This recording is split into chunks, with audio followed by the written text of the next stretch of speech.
Good morning, folks. Guess what time it is? I mean, it's just gone 5 AM in the morning, and look, wow. And you think about it, right? You think about it. I mean, look, the tube station's not even open yet. It doesn't open till like 1:30 or thereabouts. Anyway, sort of thing. But I mean, like I say, it just never ceases to amaze me that, you know, you think about it. It's 5 o'clock in the morning. Well, okay, it's gone 5 now, but you know, essentially 5 o'clock in the morning, man. And you know, Brixton, and it'll be the same everywhere. You know what I mean? Essentially, and I mean, I'm sure I'm not telling you guys anything that you don't already know anyway. Essentially, yourselves, like, but you know, I mean, but it actually saying that as well. It's kind of interesting because if this was Manchester town centre, if it was in the town centre of Manchester right now, it wouldn't be this busy. It really wouldn't. I swear to God, it wouldn't be this busy at this time of the morning. It'd be still pretty flipping quiet. Oh look, it's open now. I'll go down in a second because the first train isn't until 1:30 anyway. So, but I'll pop down in a second. But yeah, you know, you think about it. Think, you know, what are we doing? What are we doing as a race of beings, as a race of people, man? And ultimately, why do we get up so early? Do you know what I mean? You say, well, people start their jobs early. You do, I do, yeah, I know. But no, anyway, I know I'm not making myself very clear or coherent right now. It's just too early in the morning to be. Oh dear. Anyway, right, I'm gonna leave it there, folks. I just wanted to sort of document and comment on the fact that, you know, wow, we live our lives so, you know, in a way where we, I don't know. I know what I'm trying to say. It's too early in the morning to formulate the discourse that I'm trying to convey. Right, I'm going to leave it there for now, and I'll catch you folks later. Bye for now. Good morning, folks. So, yeah, so filming Brixton, now filming Victoria. So obviously I'll be off to work down there shortly. I'm just going to wait for the coffee shop to open, because of course, you know, got to have my Costas. I do love my Costas, wow, flipping heck. Right, so, yeah, what I was trying to say earlier on, well, yeah, so, yeah, you see, the thing is, and it's funny because just recently I've been showing it to Joanne as well, just recently, so that's kind of refreshed my sort of thoughts around it and stuff.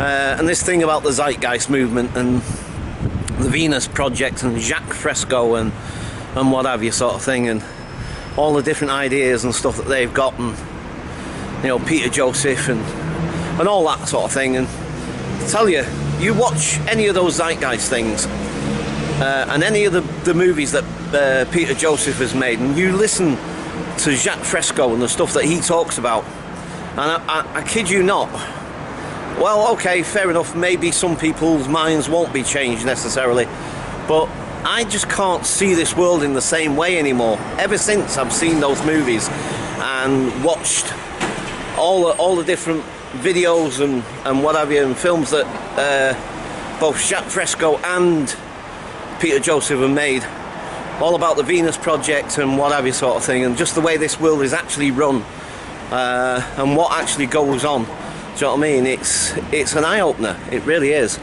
And you just can't look at the world, I can't see the world in the same way anymore. You know, and it's funny because, like I said, you know, you see, they explain it so much better than I can. I'm not. Sometimes, some days I can be more articulate than others, and as you can tell, I'm not being that articulate today necessarily. But thing is, we don't have to live in the world that we live in right now. We don't. You know, we can make it into a world where nobody wants for anything. Nobody. Do you know what I mean? The whole planet, the whole 7 billion people on this planet could live a decent, good, healthy life. And you might think, no, that's impossible. No, it'll always be poor people and all this lot. Just watch those movies, I'm telling you, and you'll be amazed. You know, it's incredible, and it's all because there's a certain percentage, 1% of the Earth's population that controls 40% of the world's wealth. Do you know what I mean? It frustrates me. It makes me angry, but it also gives me a bit of hope. You know what I mean? That, you know, one day things may change. And like I say, the thing is, it's like the monetary system, for instance. You might think that we can't live in the world without money. You know what I mean? You think, oh, it's impossible. How can we? Do you know what I mean? We've had it since, go right back until the ancient Romans, and maybe even further back than that. Do you know what I mean? But the thing is, now it's outgrown its usefulness. It's outgrown its ability to provide a decent living and a decent what's name for people anymore. Do you know what I mean? And like I say, why do you think? This is my little hypothesis, right? And like I say, people can disagree with me all day long, and that's fine. But you know, why do you think? I don't honestly believe that it's just about greed for those 1%, right? I don't think that it's just because it boggles my mind. Why would somebody? I don't know, I'll mention a name like they do on the Young Turks, the Koch brothers, for instance, billionaires, many times over, or mention any others, you know, Bill Gates, anybody. Do you know what I mean? Any of these people that have got over billions and billions, not millions, but billionaires, you know what I mean? More, not just like they've got a billion, but they've got several billions or whatever. Do you know what I mean? And then they want more and more tax breaks and this, that and the other and blah, blah, blah. And you think, well, you know, even if their kids and their grandkids, you know, live to an old ripe old age sort of thing, they'll never be able to spend all of that money sort of thing. And that's the other thing as well, you see. Rich people generally don't tend to spend. You know, they reckon that the average working person, average working man or woman spends 100% of their earnings, and it goes back into the system, back into the economy, yeah? So, you know, they spend 100% of the money they earn, whereas people who are millionaires, billionaires, it just sits in a bank somewhere. Yeah, now and again they might buy the odd yacht or the odd flipping what's name or whatever sort of thing, but for the vast majority of their money just sits in banks somewhere, do you know what I mean? And doesn't go back out into the economy, you know? So the thing is, I can't believe it's just about greed. You know, so my little hypothesis, my little theory is because of the way the world's going, and because, you know, when we had the 2008 crash, a lot of people in the know, as it were, knew it was coming. They knew it was going to happen. Do you know what I mean? A lot of the experts, a lot of different people, they knew it was going to happen, right? They might not be able to predict how bad or whatever, but they knew it was coming. And I reckon that they know, because they reckon it's going to happen again, and this time it'll be a lot worse, because it's, again, you see, the thing is, it's unsustainable. You can't just keep making money out of thin air. Do you know what I mean? Money doesn't actually have a value anymore either. Did you know that? That at one time, and I'll stick with our currency because I can't really talk for other currencies necessarily, but our currency, the pound, used to be, it says, promise to pay the bearer. It says it on our banknotes, promise to pay the bearer, which means that if for whatever reason your money in the bank, say, and the bank goes under for some reason, just supposing, and then like you have, I don't know, a couple of grand in the bank or something, then the Bank of England promised to pay you. It was backed up by gold, essentially. So it was like it had a worth in gold, the money that you had in your pocket. Now that's all gone. That doesn't exist anymore. So that thing where it says promise to pay the bearer doesn't mean anything anymore. Do you know what I mean? So it's like if the banks do go under, you're not going to get your money back. Do you know what I mean? And like obviously when they had the bailout, they bailed out the banks, you know, to stop them from going under, blah blah blah, this, that and the other. But the thing is, that won't happen again. There's no way. Even any one single government, or even a a group of governments, you know, will be able to bail out the banks next time it happens. Do you know what I mean? So, you know, the monetary system itself is on its way out. It's plain and simple. It's on its way out. I mean, and again, think about it. We very rarely use physical money anymore. You know, it's all plastic, and it's not even the plastic's going by the wayside these days. I mean, when I'm serving customers in my shop now, a lot of them pay with their phones. You know, they just hover their phone over the thing. Do you know what I mean? So there's no even like tapping in, you know, you're flipping code and this, that, and the other sort of thing. You know, somebody just, you know, and I've even seen people doing it with their watch. They've got a watch. Some people are wearing some sort of watch. I don't know if it's specifically designed for that or whether it's an actual watch as well. I don't know. But, you know, some people have got these watches. They come in, and again, they just hover it over the machine, you know, where you pay, where you put your card, and they pay that way. Do you know what I mean? So, you know, the whole thing, it's gonna go. You know what I mean?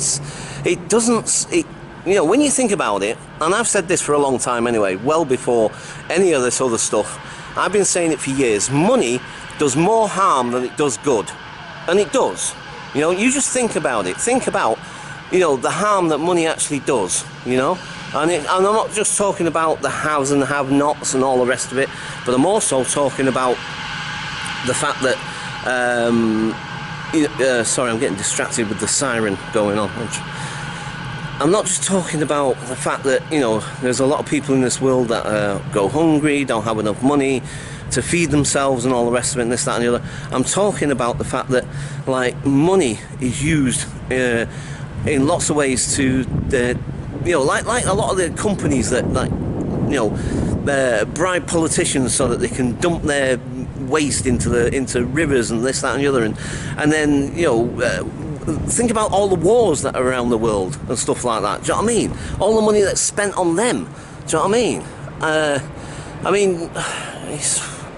It just boggles the mind. And like I said, you know, at the end of the day, the monetary system is going to collapse. There's no two ways about it, and you don't have to take my word for it. Do you know what I mean? Just do any research, go online, check it out. Do you know what I mean?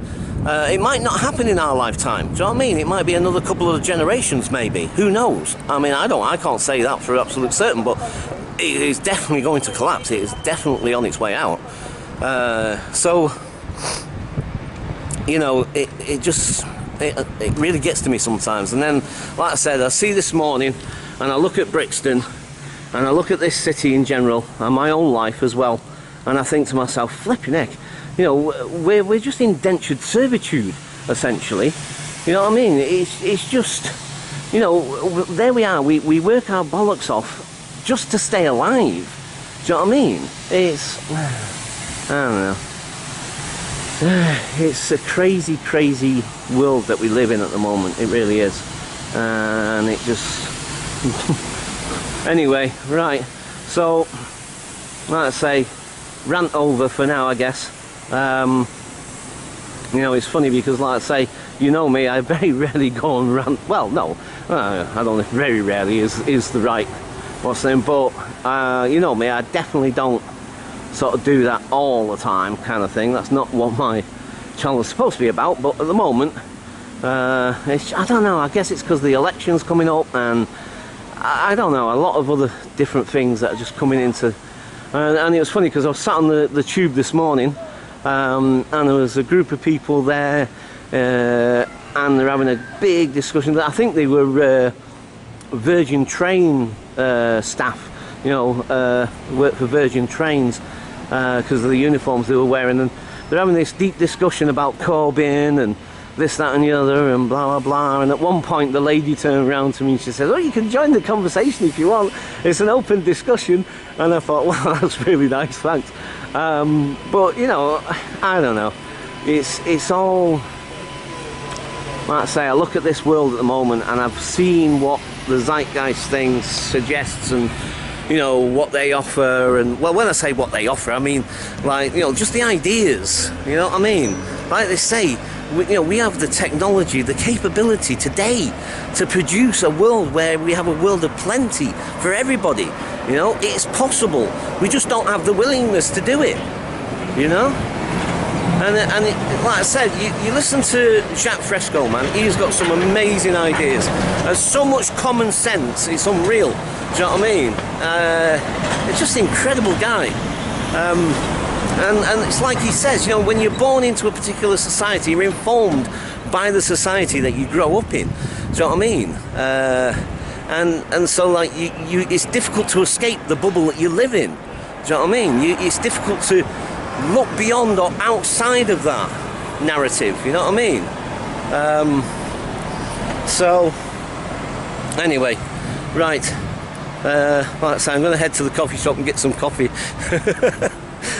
Flipping heck. Do you think I need any coffee right now? Oh man, that's funny. Right, okay, so yeah, I'm gonna head back to the station now. So for now, I'm gonna leave it there. It's quite chilly this morning, by the way.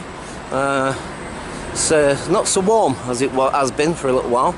So anyway, right, I'll leave it there for now, folks, and I'll catch you folks later. Bye for now.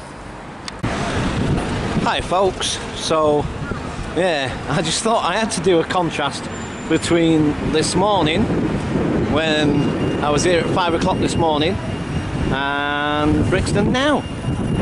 I just wanted to show a contrast.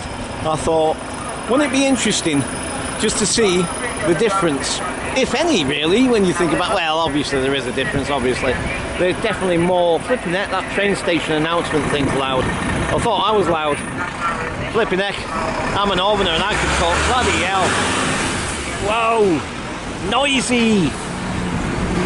Flipping heck. It's a wonder you can hear me over all the noise, man. And the wind, of course. I'm not even sure if the wind's, oh, I don't know. Anyway, yeah, so as you can see, massive contrast. Well, it's not a massive contrast really. I mean, it's just, you know, from this morning, 5 o'clock this morning, you check it now and you see what it's like this morning, this afternoon. Yeah. Busy Brixton. Anyway, like I said, I love Brixton any time of the day. You can't beat Brixton, man. Brilliant, love it, absolutely love it. But I just found it fascinating, the contrast, the difference. Right, okay, leave it there for now, folks, and catch you folks later. Bye for now.